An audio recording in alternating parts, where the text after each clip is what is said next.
Hello, hello, hello. Welcome to the Unnamed Cybersecurity Show.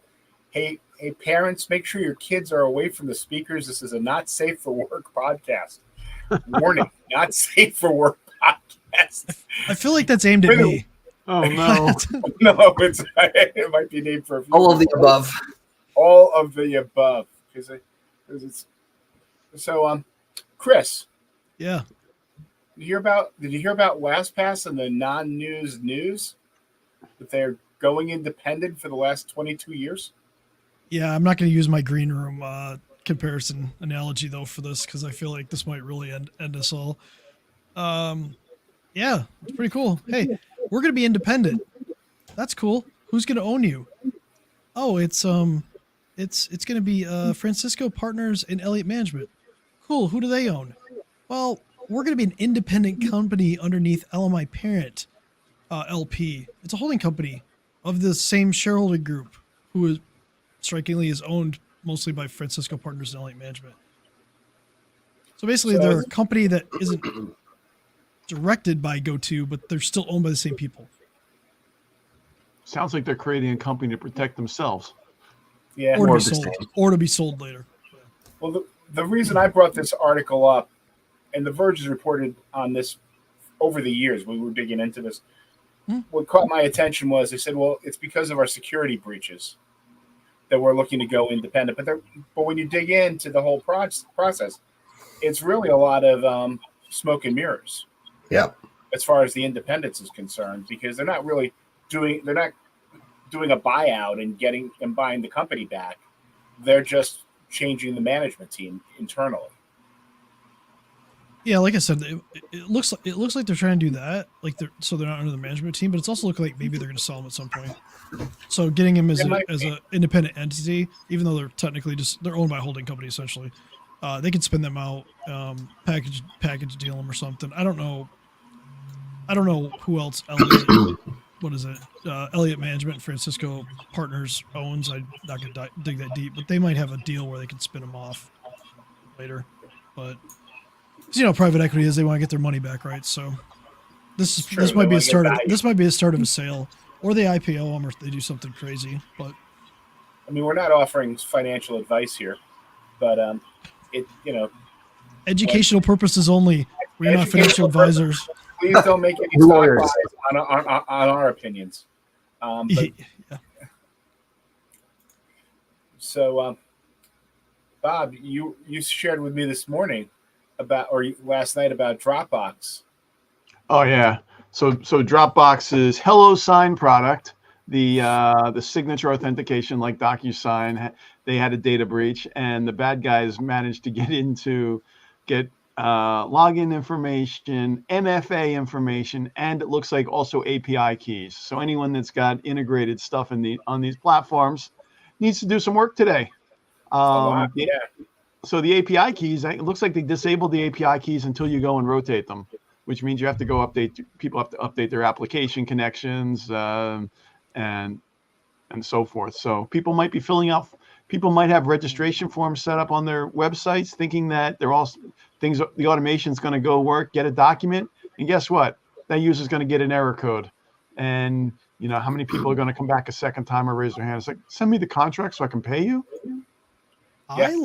I like the hash passwords being stolen. Yeah. Yeah. And the MFA and apparently the multi-factor information was stolen also. So the seeds might be stolen. What does that mean, Bob, for those who are at the play at home? So if the seeds for the MFA were stolen, it's basically they can set up another authenticator and become you. Because it's a problem, couldn't it be? It could be a little problem. So Dropbox is sent out an email this morning to change their passwords, and I've already got a couple emails from clients saying, "Hey, is this real?" I'm like, unfortunately, it is. So let's explain two things real quick about this. What is password hashing? Mm-hmm. Right? Because I think people want to know. That, yeah. Right. So password hashing is basically converting a password into an unrecognizable series of characters. So if you steal the hash, you can do some things to reverse that, but for the most part, let's just say There's websites for reversing it. Right. But you can do something called salting where you can add characters, like a random piece of data, and before it runs through the hashing algorithm, and you should only be the one that knows what you salted it with, hopefully. They don't mention salting. So if they didn't salt these passwords, these are just going to be known hashes. I can tell you this, it's really easy to download. To basically, like Bob said, it's kind of easy. If it's a simple password that's like been used before, the hashes are probably out there, probably super simple to like reverse. So if you've reused your password on Dropbox, $, yeah, you might. That thing's toast. Just go replace it. Yeah.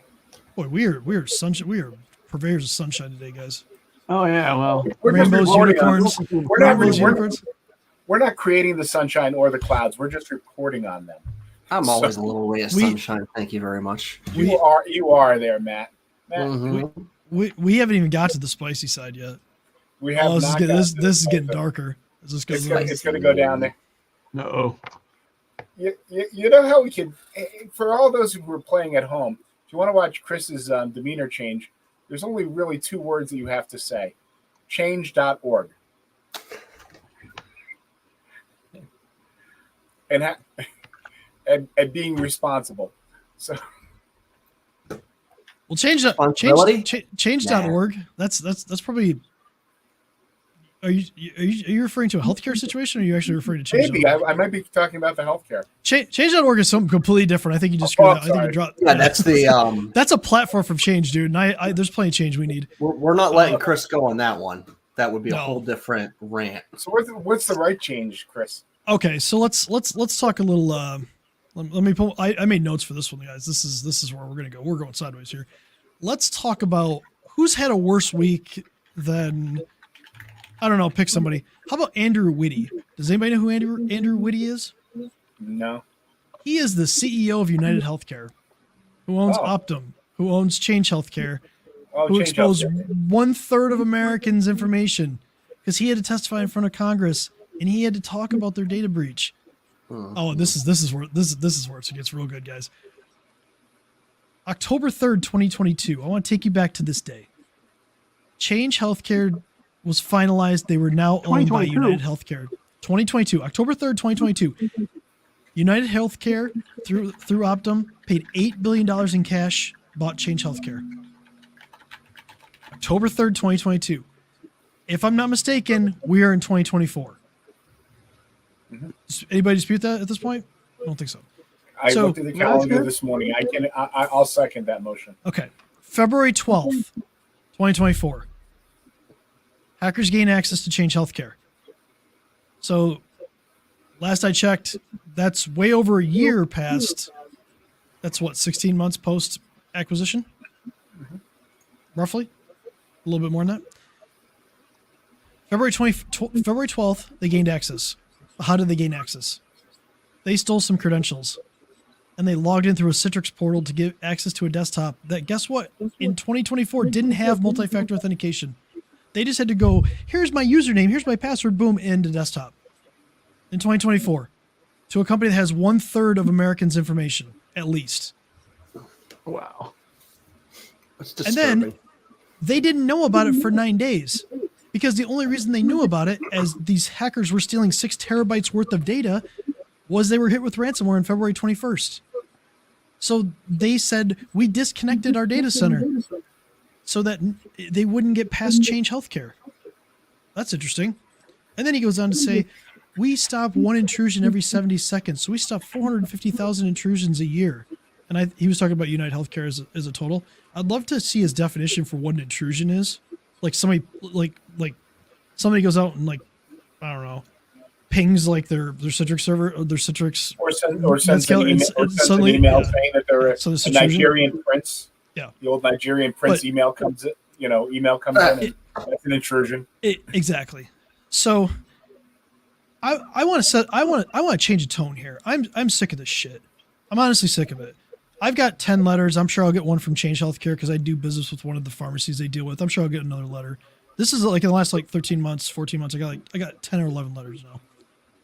I think we need to, when we look at GDPR and we look at data privacy laws, GDPR can fine a company 4% of global revenue for just gross negligence. Up to, it's either 20 million pounds or 4% of revenue, whichever is higher. UnitedHealthcare did $371.6 billion in 2023. I'll repeat that. $371.6 billion. How about we just make a law that we take 5% of their revenue, or $18.58 billion. Each victim in this gets, if it's 110 million Americans, each victim gets $168.91. I don't want to stop there. I think we get that money in perpetuity or at bare minimum 10 years. And you know what? That 5% is not capped at the 5% for your 2023 revenue. No, that 5% is whatever revenue you have every single year. So if you keep growing your revenue, guess what? These people get paid more. You want to stop this shit? You want to stop companies from not giving a shit about our data?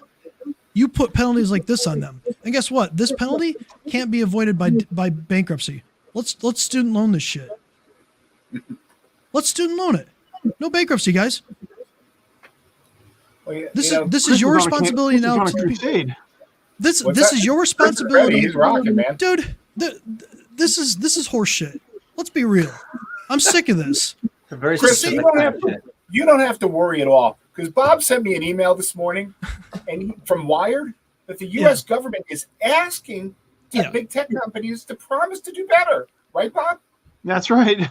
Well, please do the right thing. It's okay. We got a problem. They're asking nicely. Please do the right thing.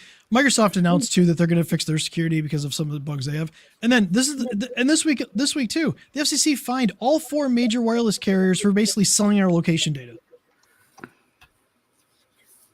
So you got to make a buck. Yeah. Oh, by the way, today AT&T announced that, or this week AT&T announced that if you pay $7, you'll get priority access to data. So you'll jump the line over people, which is funny because 2 miles from my house I get 5 bars but don't get data because they can't. And in 10 years they can't fix it. They just can't make the towers better. So there's that. So I think at this point, we sit here and we look at the TikTok bill. I read the TikTok bill, right? About banning TikTok. In there, they talk about data brokers, and they say data brokers are not allowed to sell to foreign adversarial governments. So Iran, North Korea, China, Russia, whatever, all that whole list, right? But nothing in that bill says they can't sell the data to, or they can't sell that data to a non-adversarial government who could then sell that data to an adversarial government. There's nothing in there for that. So I propose new privacy laws.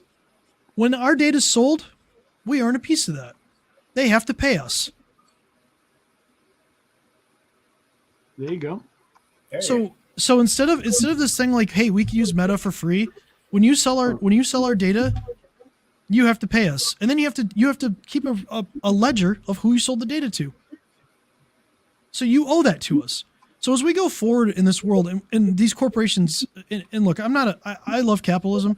But at some point, you have to look at this. And when you see a company like UnitedHealthcare have $371 billion, and they don't have multi-factor authentication on a jumping point that gets into their network in 2024, and their excuse is, well, they had some cybersecurity lapses that we couldn't take care of. You had 16 months, you assholes.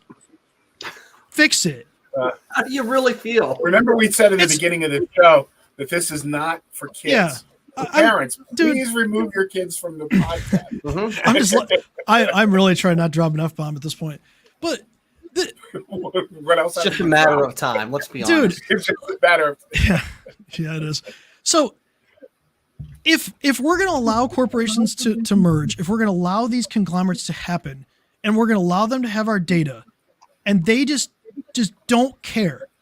And their big excuse is they go to Congress, they say, oh, we're sorry we lost the data. You're not sorry. Make them sorry. Fix it. A small company can't afford something like this. A big company that makes $371 billion, this shit should never happen at that company. I don't care. And if you want to go deeper on this, them being able to log into Citrix and get into the network is one thing. Them being able to basically trounce throughout the entire network, and I get it, nation state, they use advanced techniques, all this stuff, They got 6 terabytes of data out in 9 days. You're telling me you didn't notice 6 terabytes of data leaving your network in 9 days? Are you kidding me? This is like putting a neon sign outside your house saying, "I'm going on vacation. My door's unlocked. Please don't rob me." And then live streaming it to Twitch, and YouTube, and posting your address and saying again, "Please don't rob me." Oh, by the way, here's my social security number on the side of a bus, Mr. LifeLock. And then he proceeds to get hacked like 13 times. Yes. Chris, you have to explain that one though for those that don't understand. If anybody's ever seen Norton LifeLock, Norton bought LifeLock, but LifeLock back in the day, Todd Davis put his social security number on the side of a bus, and he claimed we're so secure that you won't get your identity stolen. Dude had his identity stolen 13 times, like in the next 4 years. A bunch of folks said challenge accepted, and it wasn't good for him. So, pro tip: don't put your social security number on the side of a bus. But here's one of the good note for what you were telling me, Chris. Here's the good news: UnitedHealth, if they were using AT&T, it could have been worse. Basically, because of the low bandwidth, they were only able to get 6 terabytes out. The problem was the hackers were using a better internet, and that's why they were able to live stream it. But the point being, these companies, it's a responsibility. It is their responsibility to keep our data safe. If we're going to allow consolidation of critical infrastructure in this country, critical data in this country, we need to hold them accountable for what they have. They have gold. Let's be real. They have the 21st century version of gold. Treat it like that. Stop treating it like this. It's a matter of time before this becomes. This is already catastrophic enough for a lot of people, but like it's just a matter of time before it's like, what's the point? And that's what people are getting to. The one thing I'd say on this here is, we've been talking about a company that's really a monopoly, and for most companies that are the mid-tier or the SMB space, having cybersecurity really is a market advantage. That puts your heads and shoulders. Because think about it, we've been complaining now about, these, United Healthcare. I mean, who do you want to do business with? As a company that sends you letters all the time, or somebody, a company that basically respects and works diligently to protect your data. And so that's the difference. That's usually the market advantage. Problem is when you scale to, you're one of 3 competitors, or you're doing 1/3 of the business, this is where we're seeing some of the fall down. But if you are a smaller business, you can't not afford to have a strong, resilient cybersecurity policy if you're going to grow your business. Have you guys? How many of you guys have recently done like an assessment or something, or just talked to like small healthcare providers? Doesn't matter what. It doesn't matter if they're dental, optometry, or chiropractic or whatever, that have personal data on people. All the time. All the time. Okay. How many of them have all this information stored on site? Like, what would you gauge a percentage of that? 100. Yeah. Okay. 100%. So some use hosted EMRs, but yeah. Some do, but all the ones we're looking at, they've got it all on site, and I've had people tell me, I don't care. Okay. I'll just make a new company. And this is to back Carl's point up. If you knew going into, let's do a hypothetical that may be based off of real life, but we're going to call it hypothetical. If you went into, let's say, an optometrist, and you give them your medical information, you give them your insurance information, they have your social security number, everything like that.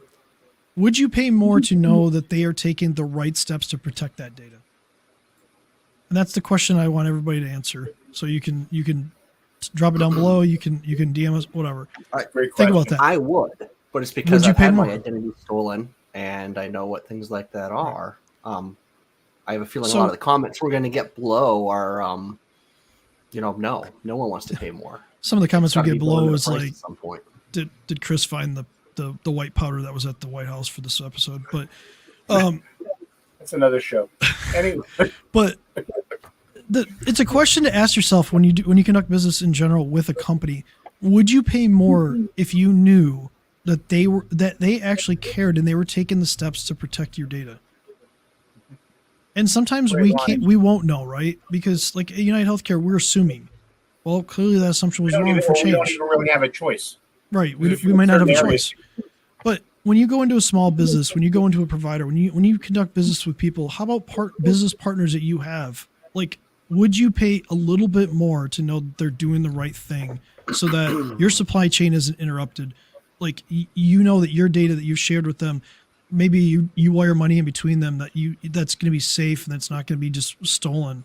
Like, would you pay more? And I've walked into in the last couple of months, I've walked into chiropractic places, I've walked into medical places where even a small medical place can have 25,000 records of people in the area.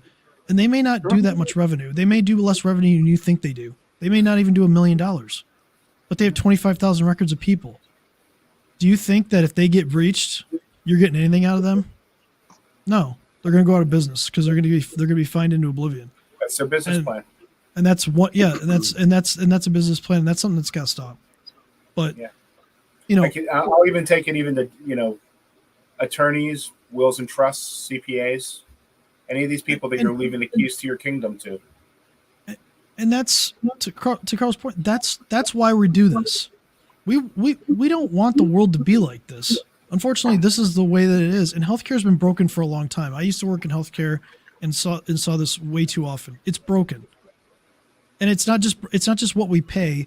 The security behind the data that they have is broken, and it's gold. And it has to be fixed. And we're not the ones to fix it. We can educate people on this, and you ask the questions. But the more people ask the questions, the more people that reach out to their Congress people that force this action, that's where change.org will come in. There you go, Carl. Full circle, baby. I did it. See, I knew I'd change your candor. This is how change happens. People learn and they ask questions and they demand better of the people that we elect to. And this isn't a left or right thing. This is everybody. Yeah. It doesn't matter who you are. Your data is important. It's gold. So let's treat it as such, and let's force people in Congress to actually act at the state level and at the federal level. And that's how we're going to get change. That's how this is going to get better. When people are actually forced to do things and actually have punitive damages that actually matter. Because right now, the damages that Change Healthcare through United is going to get isn't going to matter. It's not going to have any material impact on the people that are making money in that company, the investors in that company, the people at the top. It affects you.